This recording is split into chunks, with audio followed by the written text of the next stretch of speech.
Hello दोस्तों, नमस्कार। मैं सूर्यकांत वर्मा स्वागत करता हूं आपका अपने YouTube channel future classes academy में। आज हम लेके आ चुके हैं कक्षा 10 की भौतिकी का अध्याय 1 प्रकाश का परावर्तन रिफ्लेक्शन ऑफ लाइट का पार्ट 3। जैसे कि हमने पिछले वीडियो में समतल दर्पण, उत्तल दर्पण और अवतल दर्पण, जो कि समतल दर्पण एक भाग था और उत्तल और अवतल दोनों गोली दर्पण के भाग थे, इनके बारे में परिभाषा भी दिया था और चित्र भी बनाया था। परंतु इसमें समतल दर्पण के गुण छूट गया था। तो आज हम लोग समतल दर्पण के गुण के बारे में पढ़ेंगे कि किस स्थिति पे वस्तु रखने पर उसका प्रतिबिंब कहाँ बनेगा, उसकी फोकस दूरी क्या होगी, उनमें तमाम प्रकार की जो प्रकृति या आकार होगा प्रतिबिंब का वो कैसा होगा। ठीक है, तो हम लोग इसमें नंबरिंग करके लिखेंगे फटाफट में। समतल दर्पण के गुण, प्रॉपर्टी ऑफ प्लेन मिरर, लिखिएगा सब लोग। इसमें लिखिए, समतल दर्पण द्वारा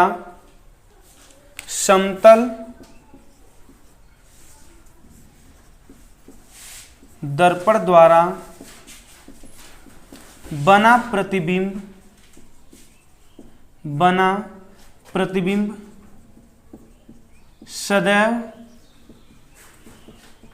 आभासी तथा सीधा होता है। यानी अगर समतल दर्पण के सामने हम कोई भी वस्तु को रखते हैं तो जिस प्रकार से वस्तु को रखे हैं उसका आकृति उसी प्रकार से बनेगा। ठीक है ना। अगर हम इस मार्कर को रखते हैं सामने तो मार्कर की जो नीली ढक्कन है, टोपी है, वह ऊपर नीला दिखाई देगा और नीचे पूरा व्हाइट जो सफेद है वो दिखाई देगा। यानी कि ये नीला ऊपर है तो प्रतिबिंब में नीचे नीला दिखाई देने लगेगा, ऐसा नहीं। हाँ, परंतु दर्पण में हमने पहले ही बता रखा है पिछले वीडियो में कि जो राइट का लेफ्ट और लेफ्ट का राइट हो जाता है, यानी दायां का बायां साइड और बायां का दायां साइड प्रतिबिंब बनता है। ठीक है, बस यही इसमें कंडीशन अलग होता है। परंतु समतल दर्पण द्वारा बना हुआ प्रतिबिंब सदैव क्या होगा, आभासी होगा तथा वस्तु के जैसा सीधा होगा। ठीक है, अगला नंबर लिखिएगा। सेकंड नंबर की बात करेंगे। लिखिए, जैसे अगर हम कह दें कि h ऊंचाई का, लिखिए h क्या है, वस्तु है।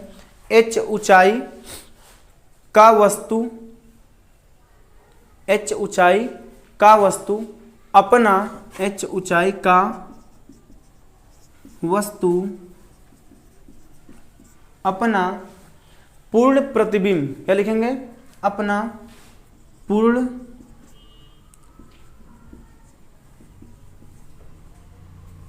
प्रतिबिंब बनाता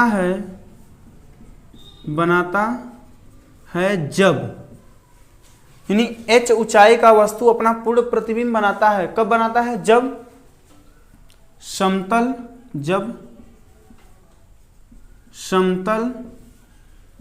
दर्पण की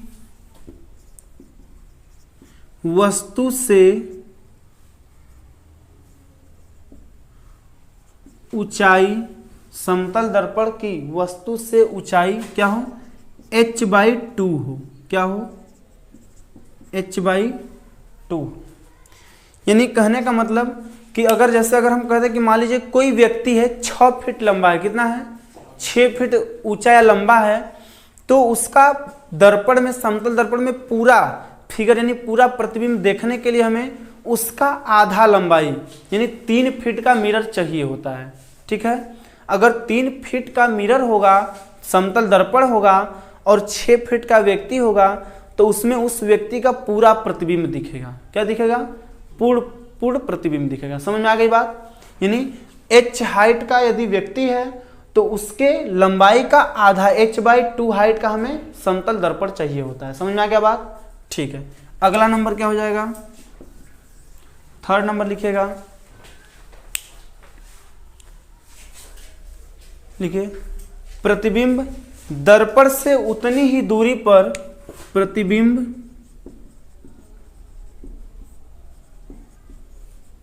दर्पण से उतनी ही दूरी पर प्रतिबिंब छे बनाता है, लिखेंगे ना, पीछे बनाता है जितनी दूरी पर वस्तु दर्पण से आगे होता है, दर्पण से आगे होता है। ध्यान से समझिए सब लोग, इधर देखिए। जैसे मैं कह दूं कि ये मेरा जो हथेली ये दर्पण है और इसके सामने मैंने 1 मीटर की दूरी पर ये वस्तु रखा है। कितना दूरी पर? 1 मीटर। तो इसका प्रतिबिंब इस दर्पण में, इस दर्पण से फिर आपको देखने में लगेगा कि 1 मीटर दूरी पर। आप जब सामने से देखेंगे इस वस्तु को तो आपको लगेगा कि ये तो 1 मीटर की दूरी है इनके बीच की। तो ये दर्पण के अंदर भी दिखेगा कि 1 मीटर पीछे बन रहा है, 1 मीटर दूर बन रहा है। ठीक है ना? क्योंकि समतल दर्पण में हमेशा जो किरणें होती हैं वो समांतर जाती हैं। क्या होती हैं? समांतर। तो समांतर जाने पर एक दूसरे को कभी भी काटती नहीं है, इसलिए इनका फोकस दूरी जो है अनंत पे बनता है। तो जितना दूरी पर वस्तु रहता है उतना ही दूरी पर इनका प्रतिबिंब बनता है। क्या होता है? दर्पण से जितनी दूर वस्तु आगे रहेगा उतनी ही दूर दर्पण के पीछे इनका प्रतिबिंब बनेगा। ठीक है, वही चीज लिखा गया यहाँ पे। अगला लाइन है, अगला नंबर, वस्तु तथा प्रतिबिंब को वस्तु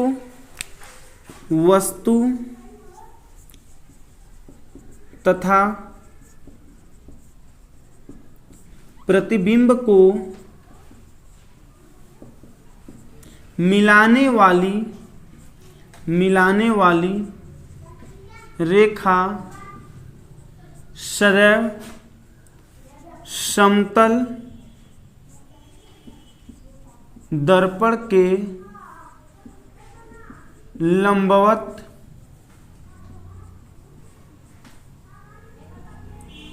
होती है। वस्तु तथा प्रतिबिंब को मिलाने वाली रेखा सदैव समतल दर्पण के लंबवत होती है। ठीक है, इतना काफ़ी है। इसके बाद थोड़ा सा नोट में हम लोग लिख लेंगे, नोट में थोड़ा सा लिख लेंगे हम लोग, बहुत इंपॉर्टेंट चीज़ है ये। ठीक है, समतल दर्पण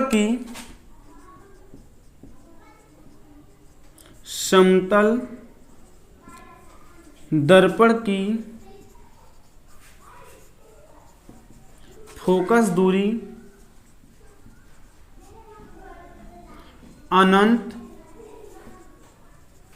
होती है, अनंत होती है। जैसे मैंने पहले भी बता रखा कि इसका उपयोग हम क्या करते हैं? डेली हम लोग अपना चेहरा देखने में उपयोग करते हैं। तो लिखेंगे इसका उपयोग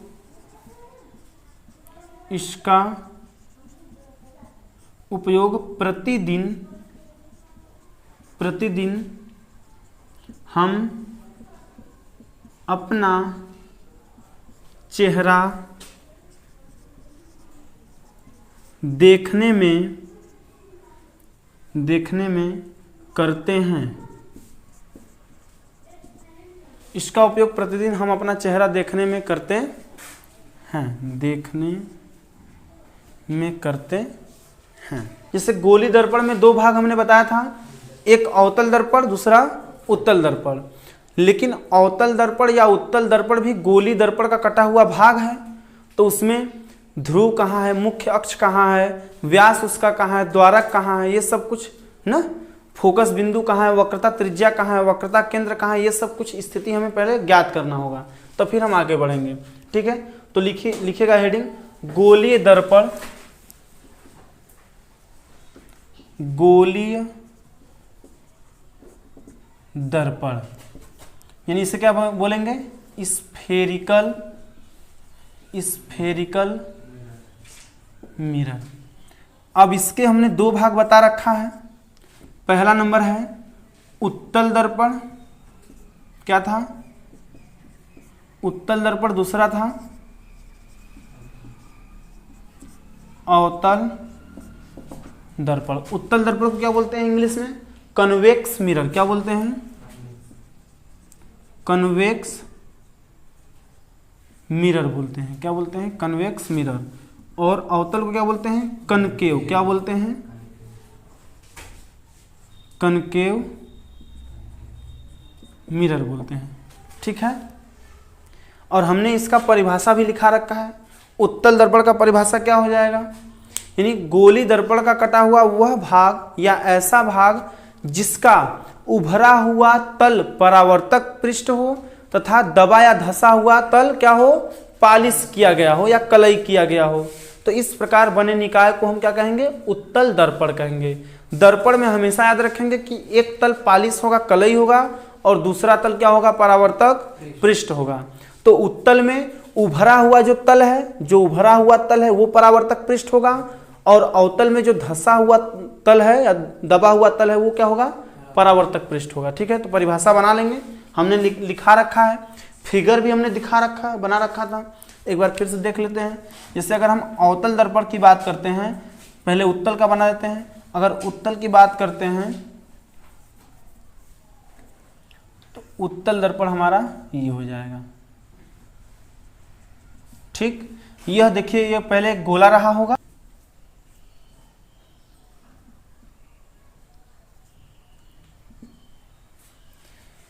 अब लेकिन इसी गोले का ये कटा हुआ भाग है, यहां से मैंने कर दिया कि यहां से कटा हुआ भाग है एक। तो अब जो इतना भाग है आप देख रहे हैं कि ये उभरा हुआ भाग है, जो क्या है, परावर्तक पृष्ठ इसको बोलेंगे। यहां से किरणें आकर के यहां से वापस रिटर्न हो गई, रिफ्लेक्ट हो गई, और इधर क्या है, ये सब पालिश किया गया है। अंदर क्या है, इधर पालिश दबे हुए तल है ना। तो अब ये कैसा तल हुआ, कैसा है, उत्तल। कैसा है, उत्तल, उत्तल दर्पण। अच्छा, अवतल का अगर फिगर बनाना होगा तो हमेशा बाईं ओर से ही प्रकाश जाएगा, ये कंडीशन मैंने बता रखा है। तो अब इसको ऐसे घुमा देंगे, अब ये उभरे हुए तल पे पालिश हो जाएगा। क्या हो जाएगा, उभरे हुए तल पे। तो ये भी पहले गोला रहा होगा इसी प्रकार से, तो इधर से क्या जाएगा, प्रकाश यदि ऐसे जाता है तो ऐसे वापस आ जाता है। ठीक है, तो ये कैसा है, अवतल दर्पण है, यही मैंने बनाया होगा फिगर। और समतल का आप लोग देख चुके हैं, समतल दर्पण। तो आज हम बात करेंगे, जैसे ये गोली दर्पण से कटा हुआ भाग है, तो ये जो लाइन जाता है ये क्या कहलाता है, मुख्य अक्ष लाइन कहलाता है। जो इस दर्पण के मध्य बिंदु से लाइन जाता है, समांतर क्षैतिज लाइन जाता है, उसे क्या कहते हैं, मुख्य अक्ष लाइन कहते हैं। और जो इनके बीचों बीच बिंदु होता है इसको बोलते हैं ध्रुव बोलते हैं। क्या बोलते हैं, ध्रुव बोलते हैं। इन्हीं सब के बारे में हम लोग डिटेल में पढ़ेंगे। ठीक है, तो आप पहला हेडिंग बनाएंगे दर्पण का ध्रुव। ठीक है, हेडिंग बनाइएगा दर्पण का ध्रुव। क्या बनाएंगे, दर्पण का ध्रुव। इंग्लिश में से बोलेंगे पोल ऑफ मिरर। क्या बोलेंगे, पोल ऑफ मिरर। लिखिए इसमें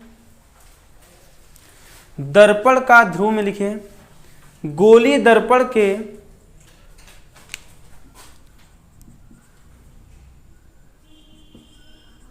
गोलीय दर्पण के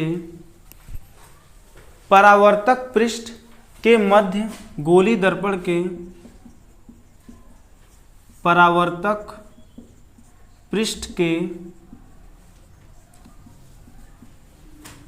मध्य बिंदु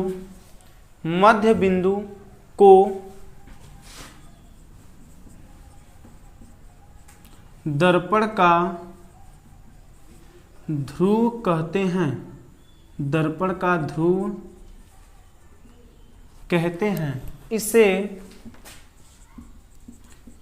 P से प्रदर्शित करते हैं।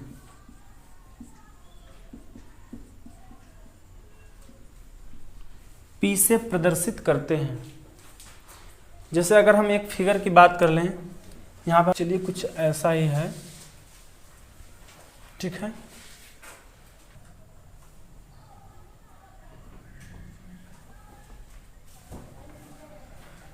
ठीक है, ये पहले एक क्या रहा होगा, एक गोली दर्पण रहा होगा, एक गोला रहा होगा। ठीक है, गोला मतलब ये पूरा क्या है, पैक है, खोखला नहीं है। स्फेरिकल का इंग्लिश मैंने लिखा ना, स्फेरिकल, स्फेरिकल मीन्स होता है पूरा पैक्ड गोला, ठीक है, पूरा पैक होता है ये।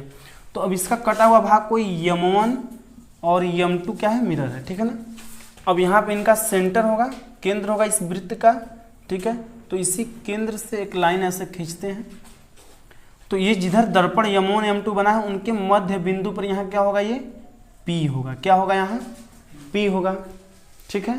तो इसे ही क्या बोलेंगे हम, ध्रुव बोलेंगे, क्या बोलेंगे, दर्पण का ध्रुव बोलेंगे, यानी पोल ऑफ मिरर बोलेंगे। बोला गया है गोलीय दर्पण के परावर्तक पृष्ठ, गोलीय दर्पण ये जो है इसका परावर्तक पृष्ठ केवल यहाँ से यहाँ तक ही तो है, इतना ही।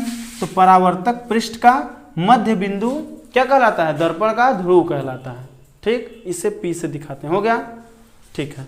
अगला नंबर हेडिंग रहेगा आपका सेकंड नंबर, वक्रता केंद्र। क्या रहेगा, वक्रता केंद्र, वक्रता केंद्र, इसको बोलेंगे इंग्लिश में सेंटर ऑफ कर्वेचर। क्या बोलेंगे, centre of curvature, centre of curvature, वक्रता केंद्र। अब देखिए इस वृत्त का जो केंद्र है वो बीचों बीच बिंदु दिख रहा है आपको, इसको सेंटर C से दिखाते हैं, ठीक है। तो यह अब एक वक्र के आकार का है, वक्र मतलब क्या होता है, गोला। तो वक्र का सेंटर इसलिए वक्रता केंद्र, वक्र का केंद्र इसलिए वक्रता केंद्र नाम दे दिया गया है। तो ये जो ध्रुव से केंद्र के बीच की दूरी होती है ना, इसी को क्या बोलते हैं, अब देखिए ये वक्रता केंद्र है, और ये जो बीच की दूरी इसे बोलेंगे वक्रता, फिर त्रिज्या बोलेंगे, क्या बोलते हैं, जैसे वृत्त में होता है बिल्कुल। अब ये R होता है हमारा, वक्रता त्रिज्या कैपिटल R होता है। तो पहले हमें केंद्र को देखना है, वक्रता केंद्र। तो हमारा ध्रुव हो गया ये, तो ये तो हमारा परिधि पे इसके है, लेकिन जो सेंटर में बिंदु होता है उसे क्या बोलते हैं, वक्रता केंद्र। यानी वृत्त के केंद्र को ही, उस गोली भाग के केंद्र को ही क्या कहते हैं, वक्रता केंद्र कहते हैं, ठीक है ना। तो लिखिए इसमें परिभाषा, देखिए गोली दर्पण का परावर्तक पृष्ठ, गोलीय दर्पण का परावर्तक पृष्ठ जिस खोखले गोले का भाग होता है, जिस खोखले गोले का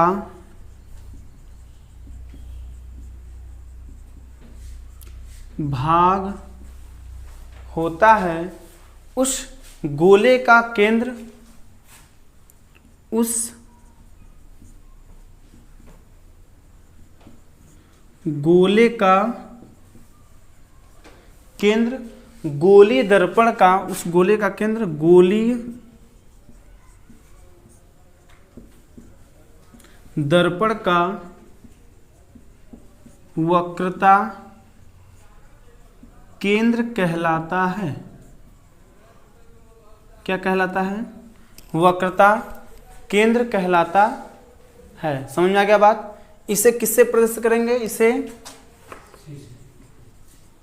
C से प्रदर्शित करते हैं।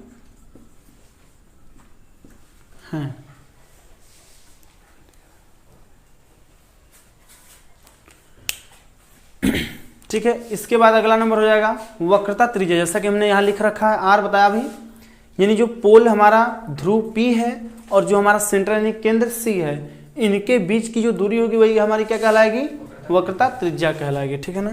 तो थर्ड नंबर हमारा बन जाएगा, नंबर हो जाएगा वक्रता त्रिज्या, और इसे इंग्लिश में क्या बोलेंगे, सेंटर ऑफ रेडियस। क्या बोलेंगे, centre of radius, centre of radius, या कहीं कहीं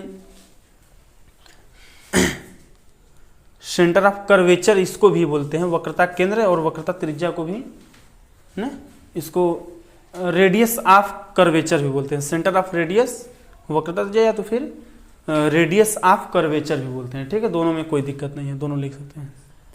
तो मैंने अभी क्या बताया आपको कि यानी जो दर्पण का, गोली दर्पण का कटा हुआ भाग जो परावर्तक पृष्ठ है, उसका ध्रुव उसके मध्य बिंदु पे होगा। तो ध्रुव तथा वक्रता केंद्र, गोली दर्पण के वक्रता केंद्र तथा परावर्तक पृष्ठ के ध्रुव के बीच की जो दूरी होगी वह क्या होगी, वक्रता त्रिज्या होगी। ठीक है, तो लिखिए इसको, लिखिए गोलीय दर्पण का परावर्तक पृष्ठ, गोलीय दर्पण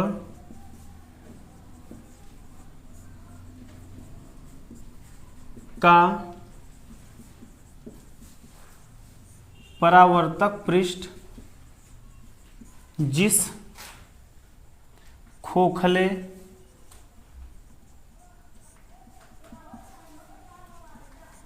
गोले का भाग होता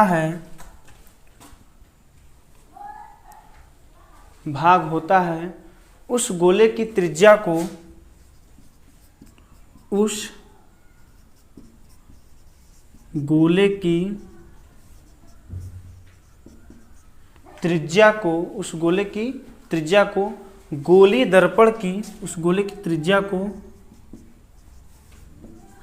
गोलीय दर्पण की वक्रता त्रिज्या कहते हैं। इसे कैपिटल आर से प्रदर्शित करते हैं। कोई दिक्कत यहां तक?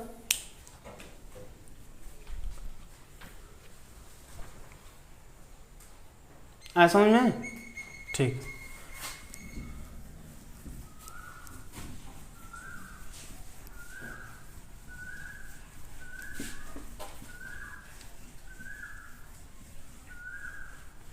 इसके बाद अगला नंबर हेडिंग हो जाएगा अभिलंब। क्या आएगा? अभिलंब, 4th नंबर है।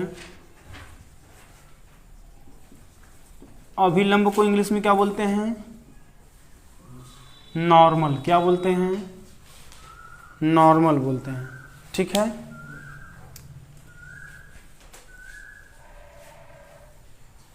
लिखिए, इसमें लिखिए परिभाषा इसका। गोलीय दर्पण के किसी बिंदु को लिखेंगे, गोलीय दर्पण के किसी बिंदु को, गोलीय दर्पण के किसी बिंदु को वक्रता केंद्र से, वक्रता केंद्र से, वक्रता केंद्र से मिलाने वाली ना, वक्रता केंद्र से मिलाने वाली रेखा, गोली दर्पण के किसी बिंदु को वक्रता केंद्र से मिलाने वाली रेखा को क्या कहेंगे? उस बिंदु पर अभिलंब होती है। रेखा उस बिंदु पर, रेखा उस बिंदु पर अभिलंब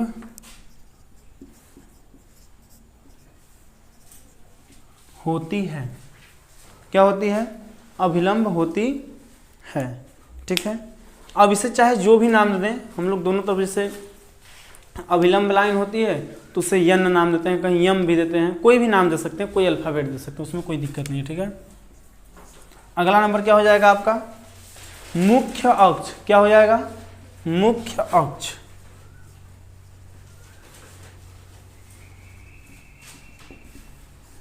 मुख्य अक्ष, प्रिंसिपल अक्षिस, इसको क्या बोलेंगे? प्रिंसिपल, इन होगा जी, PAL, प्रिंसिपल अक्षिस,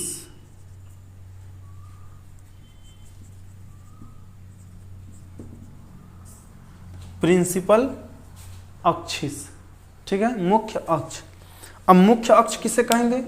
ये जो लाइन आपको दिख रही है ना, ये जो लाइन दिख रही है, इस जो गोली दर्पण के कटे हुए परावर्तक पृष्ठ को जो आधा भाग कर रही है वो क्या है? मुख्य अक्ष है। तथा इस पे सेंटर, ध्रुव सब क्या होते हैं? निर्मित होते हैं। इसी मुख्य अक्ष पे ही सेंटर भी होता है, या कह सकते हैं गोली दर्पण के ना, गोली दर्पण के केंद्र से खींची गई क्षैतिज लाइन को क्या कहेंगे? मुख्य अक्ष कहेंगे। क्षैतिज लाइन ना क्या होगी? ये समतल और क्षैतिज लाइन होगी, जिसपे हमारा केंद्र भी होगा और ध्रुव भी होगा, ठीक है। गोली दर्पण कटा हुआ भाग, ध्रुव भी। तो लिखिएगा इसमें गोली दर्पण के ध्रुव। अब देखिए लिखने का तरीका थोड़ा चेंज हो जाएगा, लिखेंगे गोलीय दर्पण के, गोलीय दर्पण के ध्रुव P कौन है? P, तथा वक्रता त्रिज्या गोली दर्पण के ध्रुव P तथा वक्रता त्रिज्या कैपिटल R, क्या कहेंगे? कैपिटल R को मिलाने वाली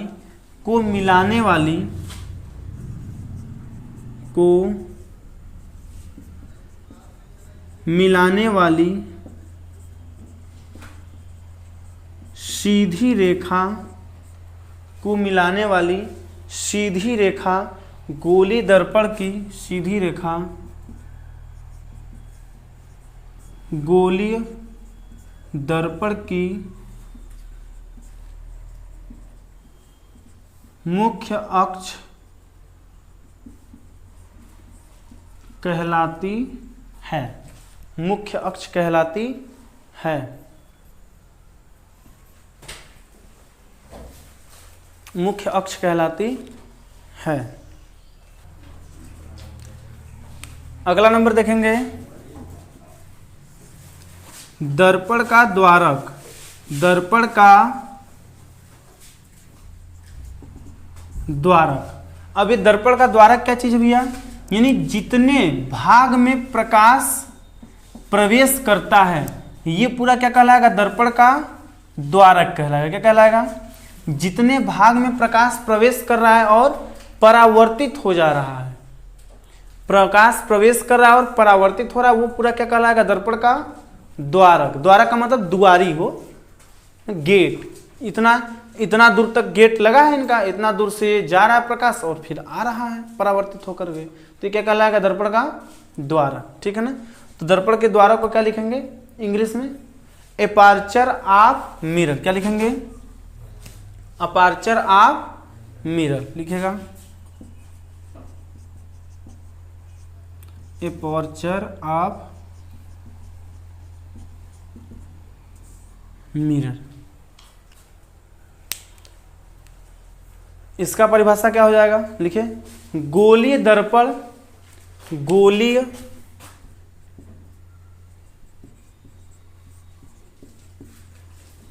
दर्पण के परावर्तक पृष्ठ के व्यास को, परावर्तक पृष्ठ के व्यास को, देखिए अब ये लाइन क्या कहलाएगी? व्यास ही कहलाएगी ना। व्यास को क्या कहते हैं? दर्पण का व्यास को दर्पण का द्वारक कहते हैं। गोली दर्पण के परावर्तक पृष्ठ के व्यास को दर्पण का द्वारक कहते हैं। कोई दिक्कत है यहाँ तक? ठीक है, चलिए अगला नंबर हेडिंग हो जाएगा मुख्य अक्ष तो हो गया है, मुख्य फोकस अब हेडिंग होगा। नीचे दिख रहा है जी, अभी जगह है देखो। चलिए आगे देखते हैं ऊपर। तो ये चीजें हमको बताया करो तुम्हें।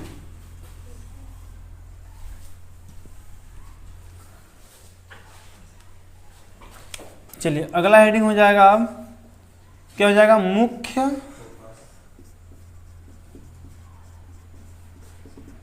फोकस, मुख्य फोकस, प्रिंसिपल फोकस इसको बोलेंगे, क्या बोलेंगे? प्रिंसिपल फोकस या फोकल दोनों चीज लिखते हैं, कोई दिक्कत, ठीक है। लिखिएगा गोली दर्पण की मुख्य अक्ष के, गोली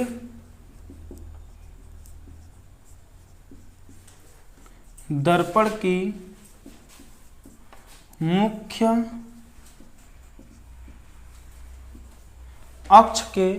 अक्ष के समांतर आने वाली, मुख्य अक्ष के समांतर आने वाली किरणें,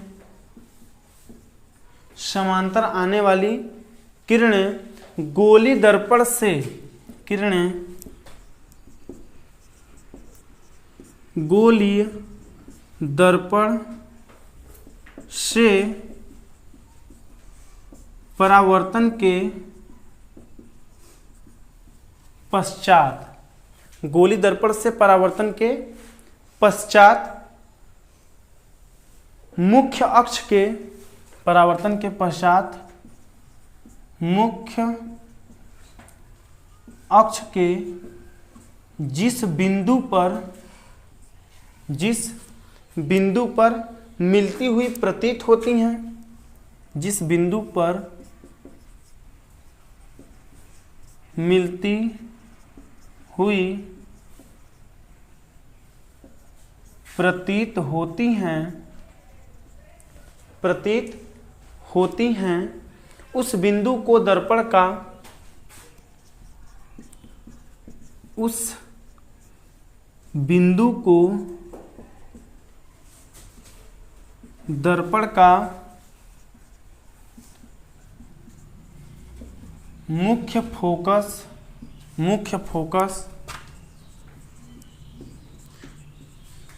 कहते हैं। इसे कैपिटल F से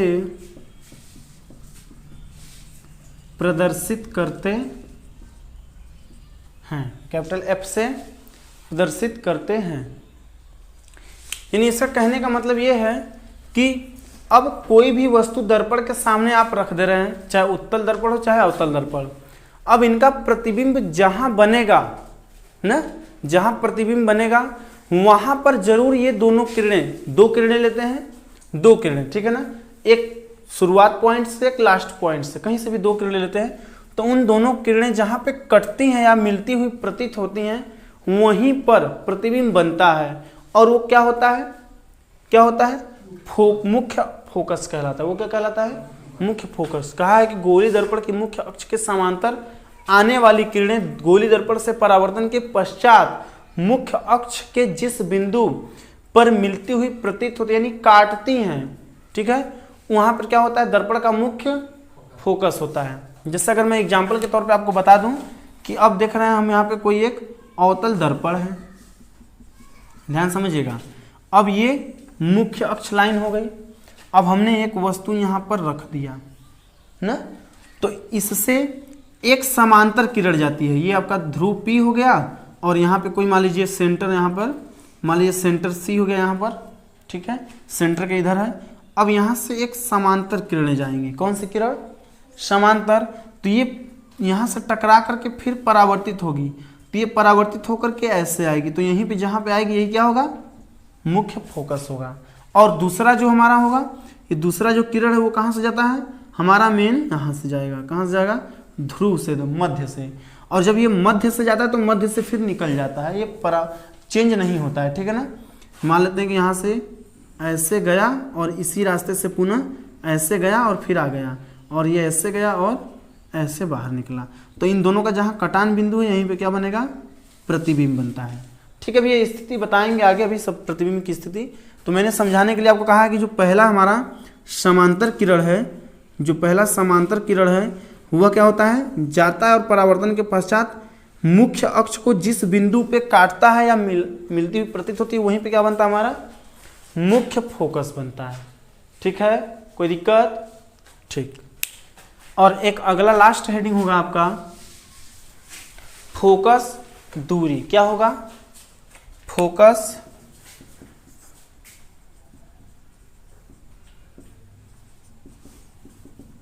दूरी, फोकस दूरी, इसको क्या बोलेंगे? फोकल लेंथ या फोकस लेंथ बोलते हैं। फोकल, ये हो जाएगा फोकल लेंथ, फोकल लेंथ। इसमें लिखिए गोलीय दर्पण के ध्रुव तथा मुख्य फोकस के बीच की दूरी को गोलीय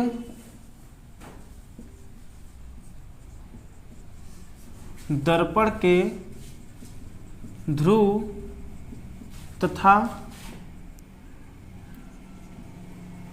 मुख्य अक्ष, गोलीय दर्पण के ध्रुव तथा मुख्य, अच्छा मुख्य अक्ष लिख देंगे, मुख्य फोकस लिखेंगे, क्या लिखेंगे? मुख्य फोकस बना लीजिएगा। मुख्य फोकस के बीच की दूरी, मुख्य फोकस के बीच की दूरी को फोकस दूरी कहते हैं, फोकस दूरी कहते हैं। इसे स्मॉल एफ से प्रदर्शित करते हैं, प्रदर्शित करते हैं। समझ में आ गया बात? यानी कि जो मैंने अभी फिगर बनाया था, जैसे यहाँ पे मुख्य फोकस एफ है और यहाँ पे हमारा ध्रुव पी है, तो इनके बीच की दूरी ही क्या कहलाएगी? स्मॉल एफ कहलाएगी। कोई दिक्कत यहाँ तक समझ में आ गया सब? अब धीरे धीरे हमने सभी जितने भाग हैं इसमें यूज होने वाले, उपयोग होने वाले, सबको मैंने परिभाषित कर दिया है, बता भी दिया है। अब हम अगले वीडियो में अगले टॉपिक को लेकर आएंगे और इनके प्रतिबिंब की स्थिति को पढ़ेंगे कि उत्तल दर्पण में वस्तु को कहाँ रखें तो उसका प्रतिबिंब किस पोजीशन पे बनेगा, किस स्थिति पे बनेगा, या अवतल दर्पण में वस्तु को कहाँ रखा जाए कि उसका प्रतिबिंब बने। ठीक है ना? जितना प्रकार होगा सब पढ़ेंगे। ठीक है, चलिए तब तक के लिए नमस्कार। वीडियो देखने के लिए धन्यवाद। जय हिंद, जय मां सरस्वती। अब धीरे से उठी हैं।